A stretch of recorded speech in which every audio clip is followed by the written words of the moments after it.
ଆଜି ଆମେ ଏପରି ଏକ ବିଷୟ ଉପରେ ଆଲୋଚନା କରିବାକୁ ଯାଉଛୁ ଯାହା ଶୁଣିଲେ ଦେହରେ ଶିହରଣ ଖେଳିଯିବ। ବେଙ୍ଗଲୀ ଲୋକକଥାର ଏକ ଭୟାନକ ଚରିତ୍ର ଶାକୁଚୁନ୍ନି। ଏହି ଆଲୋଚନା ବା ଏକ୍ସପ୍ଲେନର ମାଧ୍ୟମରେ ଆମେ ଦେଖିବା କିପରି ଏକ ସାଧାରଣ ଦମ୍ପତିଙ୍କ ଜୀବନରେ ଏକ ଅତିବାସ୍ତବିକ ଏବଂ ଭୟଙ୍କର ଘଟଣା ଘଟିଥିଲା। ଏହା କୌଣସି ମନଗଢ଼ା କାହାଣୀ ନୁହେଁ, ବରଂ ଅସଲ ଆତଙ୍କର ଏକ ସ୍ପଷ୍ଟ ଚିତ୍ର। ତେଣୁ ଆସନ୍ତୁ ବିଳମ୍ବ ନ କରି ସିଧା ଏହି ଅନ୍ଧକାରମୟ ଘଟଣାବଳୀ ଭିତରକୁ ଯିବା ଏବଂ ଏହି ରହସ୍ୟ ପଛର ସତ୍ୟତାକୁ ଖୋଜିବା। ଏଠାରେ ସମସ୍ତଙ୍କ ମନରେ ଗୋଟିଏ ପ୍ରଶ୍ନ ଉଠିବା ସ୍ୱାଭାବିକ, କିପରି ଗୋଟିଏ ଶାନ୍ତିପୂର୍ଣ୍ଣ ଜୀବନ ହଠାତ୍ ଏକ ରକ୍ତପିପାସୁ ଦୁଃସ୍ୱପ୍ନରେ ପରିଣତ ହୋଇଯାଏ। କାହାଣୀଟି ଆରମ୍ଭ ହେଉଛି କୋଲକାତାର ହୁଗୁଳି ନଦୀକୂଳରେ ଥିବା ଏକ ପୁରୁଣା 2 ମହଲା ଘରୁ। ସେଠାରେ ସଞ୍ଜିତ ଏବଂ କାଜଲ ରହୁଥିଲେ। ବିବାହକୁ 2 ବର୍ଷ ହୋଇଥିଲା ଆଉ ସବୁକିଛି ଖୁବ୍ ସୁନ୍ଦର ଚାଲିଥିଲା। ନଦୀର ଶାନ୍ତ ପରିବେଶ ଆଉ ପରସ୍ପରର ସାଥ। କିନ୍ତୁ ଭାବନ୍ତୁ ତ, ଏହି ଶାନ୍ତି ବୋଧହୁଏ ଏକ ଭୟଙ୍କର ଝଡ଼ ଆସିବା ପୂର୍ବର ନୀରବତା ଥିଲା। ସେହି ଘରେ ଏମିତି କିଛି ଘଟିବାକୁ ଯାଉଥିଲା ଯାହା ସବୁଦିନ ପାଇଁ ସବୁକିଛି ବଦଳାଇ ଦେବ। ଏବେ ଆସନ୍ତୁ ଆମର ପ୍ରଥମ ବିଭାଗ ଉପରେ ନଜର ପକାଇବା, ଏକ ଅଦ୍ଭୁତ ପରିବର୍ତ୍ତନ। 2 ବର୍ଷର ଖୁସି ପରେ ସେହି ପୁରୁଣା 2 ମହଲା ଘରର ବାତାବରଣ ହଠାତ୍ କେମିତି ଗମ୍ଭୀର ହୋଇଗଲା। କାଜଲଙ୍କ ବ୍ୟବହାରରେ ଆସୁଥିବା ଛୋଟ ଛୋଟ ଅଦ୍ଭୁତ ପରିବର୍ତ୍ତନ ହିଁ ଥିଲା ଆଗାମୀ ବିପଦର ପ୍ରଥମ ଇସାରା। ଏହି ଟାଇମ୍ଲାଇନ୍କୁ ଟିକେ ଧ୍ୟାନର ସହ ଦେଖନ୍ତୁ। ପ୍ରଥମ 2 ବର୍ଷ ସବୁକିଛି ସମ୍ପୂର୍ଣ୍ଣ ସ୍ୱାଭାବିକ ଥିଲା, କିନ୍ତୁ ଠିକ୍ 6 ମାସ ତଳୁ କାଜଲ ହଠାତ୍ ବହୁତ ଚୁପଚାପ ରହିବାକୁ ଲାଗିଲେ। ରାତିରେ ସେ ଘଣ୍ଟା ଘଣ୍ଟା ଧରି ବାଲକୋନିରେ ଠିଆ ହୋଇ ହୁଗୁଡ଼ି ନଦୀର କଳା ପାଣିକୁ ଏକଲୟରେ ଚାହିଁ ରହୁଥିଲେ। ତାପରେ 3 ସପ୍ତାହ ପୂର୍ବରୁ ତାଙ୍କର ପୋଷାକରେ ଏକ ଅଦ୍ଭୁତ ପରିବର୍ତ୍ତନ ଆସିଲା। ପ୍ରତିଦିନ କେବଳ ଲାଲ ଶାଢ଼ୀ ଏବଂ ହାତରେ ଧଳା ଶଙ୍ଖା। ଭାବନ୍ତୁ ସେ ଦୃଶ୍ୟକୁ, ରାତିର ଅନ୍ଧାରରେ ପବନରେ ଉଡ଼ୁଥିବା ଲାଲ ଶାଢ଼ୀ ଆଉ ସେହି ଧଳା ଶଙ୍ଖାର ରହସ୍ୟମୟ ଖନକ ଶବ୍ଦ। ଏବଂ ମାତ୍ର 2 ଦିନ ତଳୁ ଯେଉଁ କାଜଲ ମାଛ ଖାଇବାକୁ ଆଦୌ ପସନ୍ଦ କରୁନଥିଲେ, ସେ ହିଂସ୍ର ଭାବରେ ପ୍ରଚୁର ପରିମାଣରେ ମାଛ ଖାଇବାକୁ ଜିଦ୍ କରିବା ଆରମ୍ଭ କଲେ। ଏହା ସତରେ ଖୁବ୍ ଅସ୍ୱାଭାବିକ ଥିଲା। ଯାହା ଆମକୁ ନେଇଯାଉଛି ଦ୍ୱିତୀୟ ବିଭାଗକୁ, ସେହି ଭୟଙ୍କର ରାତିର ସତ୍ୟତା। ଏଠାରେ ପରିସ୍ଥିତି ସମ୍ପୂର୍ଣ୍ଣ ନିୟନ୍ତ୍ରଣ ବାହାରକୁ ଚାଲିଯାଉଛି। ରାତିର ଅନ୍ଧାର ଭିତରେ ଗଭୀର ନିଦରେ ଶୋଇଥିବା ସଞ୍ଜିତ ହଠାତ୍ ନିଜ କାନ୍ଧରେ ଏକ ତୀବ୍ର ଯନ୍ତ୍ରଣା ଅନୁଭବ କଲେ, ଯେମିତି କିଏ ତାଙ୍କ ମାଂସକୁ ଜୋରରେ କାମୁଡ଼ି ଦେଇଛି। ଆମେ ପ୍ରାୟତଃ ଖରାପ ଜିନିଷକୁ ସହଜରେ ବିଶ୍ୱାସ କରୁନା। ସଞ୍ଜିତ ବି ଠିକ୍ ସେୟା କଲେ। ନିଦ ମଳମଳରେ ସେ ଭାବିଲେ ହୁଏତ ସ୍ୱପ୍ନରେ କୌଣସି ବଡ଼ ପୋକୁ କାମୁଡ଼ି ଦେଇଛି। କିନ୍ତୁ ବାସ୍ତବତା ଥିଲା ଅନେକ ଗୁଣ ଅଧିକ ଭୟଙ୍କର। ସକାଳେ ଉଠି ଦେଖିଲା ବେଳକୁ ତାଙ୍କ ବେକ ଏବଂ କାନ୍ଧରେ ଗଭୀର ଦାନ୍ତର ଚିହ୍ନ। ଆଉ ସବୁଠାରୁ ଲୋମଟାଙ୍କୁରା କଥା ହେଲା, ଫ୍ରିଜରେ ରଖାଯାଇଥିବା ପ୍ରାୟ 4 କିଲୋଗ୍ରାମ କଞ୍ଚା ମାଛ ସମ୍ପୂର୍ଣ୍ଣ ଗାୟବ ହୋଇଯାଇଥିଲା। ଏଇଟା କୌଣସି ସ୍ୱପ୍ନ ନଥିଲା। ସେହି ରାତିରେ ପ୍ରକୃତରେ କ'ଣ ଘଟିଥିଲା, ଆସନ୍ତୁ ଦେଖିବା। ଘର ଭିତରେ ଘନ ଅନ୍ଧାର। କେବଳ ବାହାର ବ୍ରିଜ୍ରୁ ଏକ ମିଞ୍ଜି ମିଞ୍ଜି ଆଲୁଅ ରୋଷେଇ ଘର ଭିତରକୁ ଆସୁଥିଲା। ଆଉ ସେହି ଅନ୍ଧାର ଭିତରୁ ଶୁଭୁଥିଲା କଞ୍ଚା ମାଛକୁ ହିଂସ୍ର ଭାବରେ ଚୋବାଇ ଖାଇବାର ଶବ୍ଦ। କାଜଲ ସେଠାରେ ଠିଆ ହୋଇଥିଲେ। ତାଙ୍କ ହାତ ଆଉ ଆଙ୍ଗୁଠିରୁ କଞ୍ଚା ମାଛର ରକ୍ତ ତଳେ ଟପ୍ ଟପ୍ ହୋଇ ପଡ଼ୁଥିଲା। ଯେତେବେଳେ ସେ ବୁଲି ପଡ଼ିଲେ ନା, ତାଙ୍କ ଆଖି 2ଟି ନିଆଁ ପରି ଲାଲ ଥିଲା। ଆଉ ସବୁଠାରୁ ଭୟାନକ, ତାଙ୍କ ପାଦପଛ ଆଡ଼କୁ ବୁଲି ଯାଇଥିଲା। ଏହା ପୂର୍ବରୁ କି ସଞ୍ଜିତ କିଛି ବୁଝିପାରିବେ, ସେ ଗୋଟିଏ ବାଢ଼ ପରି ଲମ୍ଫ ମାରି ତାଙ୍କ ଉପରକୁ ମାଡ଼ି ଆସିଲେ। ଆଉ ସଞ୍ଜିତ ଭୟରେ ସେଠି ବେହୋସ ହୋଇଗଲେ। ବର୍ତ୍ତମାନ ଆସିବା ତୃତୀୟ ବିଭାଗକୁ, ଶାକଚୁନ୍ନିର ରହସ୍ୟ। ଏହି ଘଟଣା ପରେ ସଞ୍ଜିତ ସମ୍ପୂର୍ଣ୍ଣ ନିଶ୍ଚିତ ହୋଇସାରିଥିଲେ ଯେ ସେ ଯେଉଁ ମହିଳାଙ୍କ ସହ ରହୁଛନ୍ତି ସେ ତାଙ୍କ ସ୍ତ୍ରୀ କାଜଲ ଆଦୌ ନୁହନ୍ତି। ନିଜ ଜୀବନ ବଞ୍ଚାଇବା ପାଇଁ ଆଉ ଏହାର ସମାଧାନ ଖୋଜିବା ପାଇଁ ସେ ସିଧା ଧାଇଁଲେ ଶୋଭା ବଜାରର ଜଣେ ବୃଦ୍ଧ ତାନ୍ତ୍ରିକଙ୍କ ପାଖକୁ।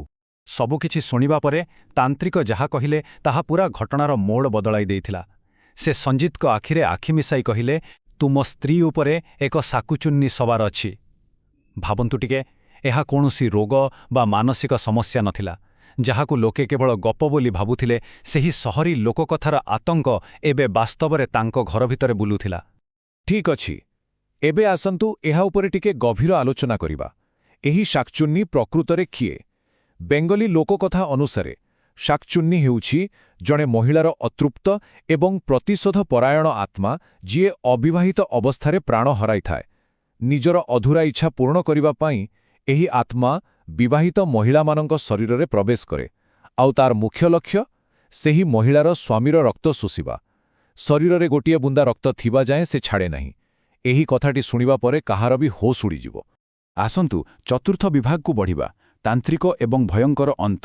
ସମୟ ବିଲକୁଲ ନଥିଲା, ତେଣୁ ତାନ୍ତ୍ରିକଙ୍କୁ ସାଥିରେ ନେଇ ସଞ୍ଜିତ ସନ୍ଧ୍ୟା ହେବା ପୂର୍ବରୁ ଘରେ ପହଞ୍ଚିଲେ। ଘର ଭିତରେ ପାଦ ଦେଉ ଦେଉ ଏକ ଅସ୍ୱାଭାବିକ ଥଣ୍ଡା ଅନୁଭବ ହେଲା, ଯେମିତି କିଏ ବରଫ ଢାଳି ଦେଇଛି। କାଜଲ ଡ୍ରଇଂ ରୁମ୍ରେ ଚୁପଚାପ ଠିଆ ହୋଇଥିଲେ। ବର୍ତ୍ତମାନ ଏକ ମୁହାଁମୁହିଁ ଲଢ଼େଇ ନିଶ୍ଚିତ ଥିଲା। ଆଉ ଏହି ବିବରଣୀ ଚମତ୍କାର ଭାବେ ଦର୍ଶାଉଛି କିପରି ସେହି ପ୍ରେତାତ୍ମା ଉଚ୍ଚାଟନ ପ୍ରକ୍ରିୟା ଏକ ବିନାଶକାରୀ ବିଫଳତାରେ ପରିଣତ ହେଲା।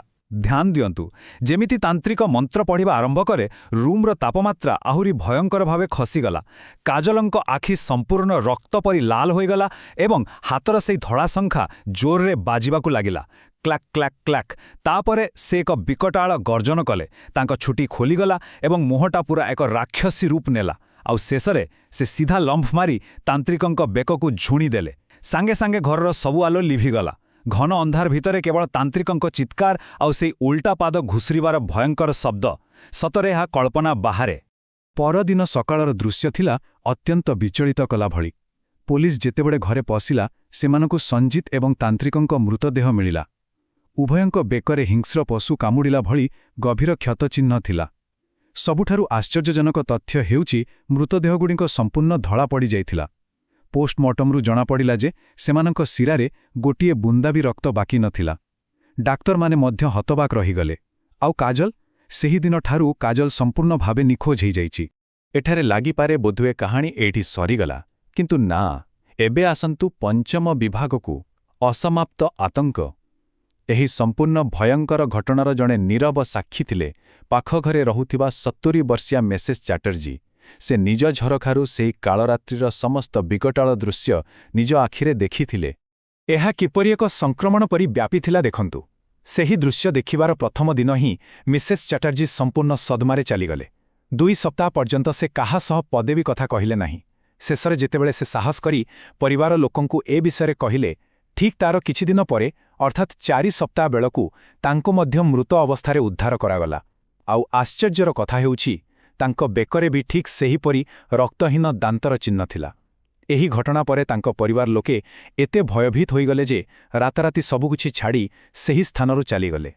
ଆଜି ମଧ୍ୟ ସେହି ଅଞ୍ଚଳର ଲୋକମାନେ କୁହନ୍ତି ଯେ ରାତିର ଅନ୍ଧାରରେ ସେହି ପୁରୁଣା ଘରର ବାଲକୋନିରେ ଲାଲ ଶାଢ଼ୀ ପିନ୍ଧିଥିବା ଏକ ଭୟଙ୍କର ମହିଳା ବେଳେବେଳେ ନଜର ଆସନ୍ତି। ତେଣୁ ଏହି ବିଶ୍ଳେଷଣର ଶେଷରେ ଏକ ବଡ଼ ପ୍ରଶ୍ନ ଆମ ସମସ୍ତଙ୍କ ମନରେ ଛାଡ଼ିଯାଏ। କ'ଣ ସେହି ଲାଲ ଶାଢ଼ୀ ପିନ୍ଧିଥିବା ଅତୃପ୍ତ ଆତ୍ମା ଆଜି ବି ସେହି ଅନ୍ଧାର ବାଲକୋନିରେ କାହାକୁ ଅପେକ୍ଷା କରି ଠିଆ ହୋଇଛି? ରାତିର ନିସ୍ତବ୍ଧତା ଭିତରେ କାହିଁକି ଆଜି ବି ସେହି ଧଳା ଶଙ୍ଖାର ଖନକ ଶବ୍ଦ ଶୁଭିଥାଏ? ବାସ୍, ଏହି ପ୍ରଶ୍ନ ଏବଂ ଏକ ଅସମାପ୍ତ ରହସ୍ୟ ସହିତ ଆଜିର ହିଁ ବିଶ୍ଳେଷଣକୁ ଆମେ ଏଠାରେ ରଖୁଛୁ। ନିଶ୍ଚୟ ଆଗକୁ ଆହୁରି ଅନେକ ରହସ୍ୟମୟ ତଥ୍ୟ ସହ ପୁଣି ଭେଟ ହେବ।